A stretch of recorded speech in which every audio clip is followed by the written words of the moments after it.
Hey, everybody. I figured I'd do a nice little video on aphids. I had aphids on these plants. I ended up squishing most of them. They could come back at any time because they lay eggs. Anyway, so I usually buy ladybugs every year. But this year I decided to buy ladybugs, and I've never done this before. So I got praying mantises. A praying mantis, one, could eat 4 times as much as each ladybug. And these cocoons, they could have 100 to 250 per cocoon. And I have probably 20 of these things to eat the aphids. So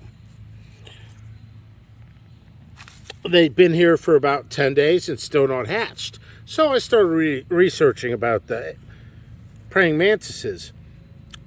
It's real simple. They start hatching after 4 or 5 days in 80 degrees. Well, the problem is, if you don't create your own habitat, what ends up happening is aphids have a head start, and they will destroy your plants pretty rapidly, depending how bad the problem is. That's why I always say, inspect your plants, inspect your plants, inspect your plants. So, so basically, my learning lesson was praying mantises, when you get them in the state of Pennsylvania, they might take 2 weeks to hatch. If I'm down Texas, California, down south, they might hatch in a day to 4 days, okay? Or I could just get ladybugs, which is more suitable for Pennsylvania where I'm at. You're relatively paying the same price and they're readily available.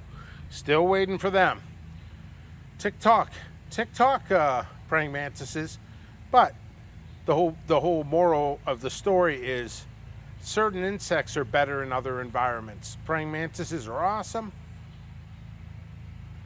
but not great in Pennsylvania, not in early summer where it's 58 degrees. And right now it is probably, I don't know, 70. So I need to go through all my plants, look for aphids, and I release the ladybugs. All right, I released a bunch. Look at those. We're having fun. They're flying all over the place. I should probably keep them in for a little bit. And when they're do their duty, I could scoop them up and put them in other areas. I actually do have a lot of fun watching them. They're really cool. They are helpful.